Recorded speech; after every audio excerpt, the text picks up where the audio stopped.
Hello, hello, Black Bean Simpson here today. It's Christmas. Merry Christmas to all. All have a good day. I hope you all have lots of food and fill your tummies. Spend time with your loved ones. I want to go over some stocks and Bayer Monsanto's and Facebook. So essentially, and kind of why I'm going to talk about why Bayer's Monsanto has dropped 44%. I'm going to talk about why Facebook stock. I'm going to try not to spend too much time on these. So Bayer Monsanto has dropped down to 44%, and this is since December 17th of this year. And pretty much, yeah, mainstream media has been silent about this. And after Bayer's Monsanto has essentially Bayer's bought out Monsanto for a whole lot of money, and a whole lot of problems were coming up because of that. But finally, they got it through, and now they're essentially firing off like 12,000 employees. Not only that, Monsanto, not I think Bayer's has their own issues with lawsuits. They're linked to whatever, but Monsanto has been linked to with their glyphosate, that's a herbicide, to cancer, and a judge had already awarded a groundskeeper of someone out of California, a guy named Dwayne Johnson or something like that. Not they did Dwayne, not The Rock, Dwayne Johnson, but some Dwayne Johnson, I think. But uh, from what I could find, it was like 200 some $1 million, but the judge dropped it down to 78. But then I also seen it was dropped down to like 30 some million. So who knows exactly what it's dropped down to? But now since there's like 8,700 or approximately about 9,000 now complaints are going through essentially with about the same kind of ordeals against Monsanto. So now you see this 44% drop. And a lot of this, there's been a lot of talk about this for a long time. It's just that somehow a lot of these studies have been silenced. Hey, Monsanto's a huge company, so they just pays people off. Maybe some of these people have come up missing or dead too, who knows. But what's interesting too is that there's a study that was just released that shows Lake Erie has dead zones, and it can be linked to right around the same, consistently linked to the same amount, same time as when the sprays happen. So when they spray the farms nearby, approximately shortly after, these toxic algae blooms happen, and which cause whole neurological problems. Usually they're like forms of neurological issues, from like uh, um, ALS to Parkinson's to Alzheimer's, and who knows what other like nerve damaging type of stuff. Those toxic algae blooms can be some seriously harm to all living organisms around. So biodiversity just gets destroyed. A lot of these chemicals have never been presented to nature ever, and then suddenly, oh, we're safe. They're safe. They're safer than the stuff pre-existing that have never been linked to such harmful stuff. Like, I mean, just like DEET. Well, DEET has never been proven to ever be actually a problem. The only thing they ever tried to, lay fault to was the eggs thinning on eagles. Eagles' eggs becoming too thin, so when the mother eagle would sit on them, she would crush them. Well, that was never truly proven to be true. Even if it was, if that was the only thing that was affected, I can care less.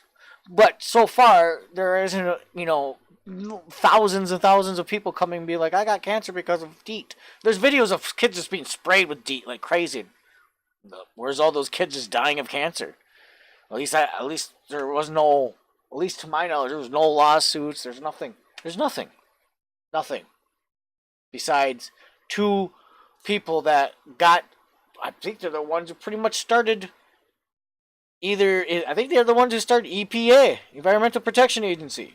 Those two very people are like the ones who pretty much got it going.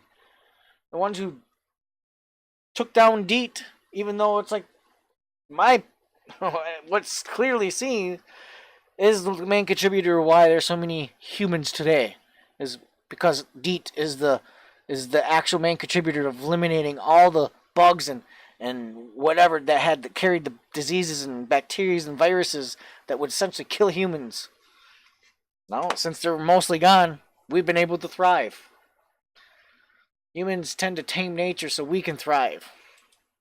So, but on to move on real quick. Now, Facebook has been taking a dive here, and I'm looking at the 10-year mark right here. All right. So if we go to year to date, they've dropped. They're at 31%. I mean, that's not huge, but that's a big loss. It is a big loss, and it's a big loss since where they were at. You know, they were at 200,000 just at July 31st, right? And then they were climbing up, and then they tanked down to 175. All right, and then by time now it's December, almost to the end of the year, and they're down to approximately 125. So they're almost, if you were just to average out, they went down almost 100. So because I mean, if I would even go at 75, just so we can say straight up 75% of their out of their 200, which they were steady, were climbing up. Even if you were to bring it down to their lowest point of the year, besides the lowest point now, which looks like it is of the third month. Was it March? Yeah, March. I had to do that in my head. Silly. March. So in March, it was at around 150, climbed up to 200, and then to lose it down to, and then there's still talk about even more to come to loss. And since then too, a whole bunch of money has been pulled out of Facebook by Zuckerberg there, Kuckerberg. But one of the reasons why they're dropping right here, and this one shows 140. And I don't really know how to read all this stuff. I'm just saying numbers to people who potentially is listening on this. But Facebook acknowledged allowing Netflix and Spotify to access people's private messages. Now, Netflix and Spotify do talk about how they didn't really access, or at least Netflix talks about how they never really accessed the private messages, even though they didn't even know that they had that ability or whatever.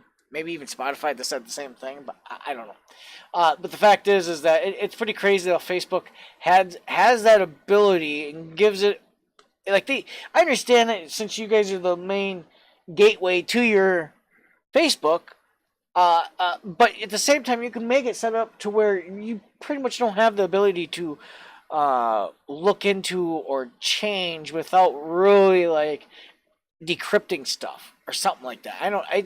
You'd think they would make that a little bit more sensitive, but so it just shows you how easy it is to obtain this information if you just become such a big company.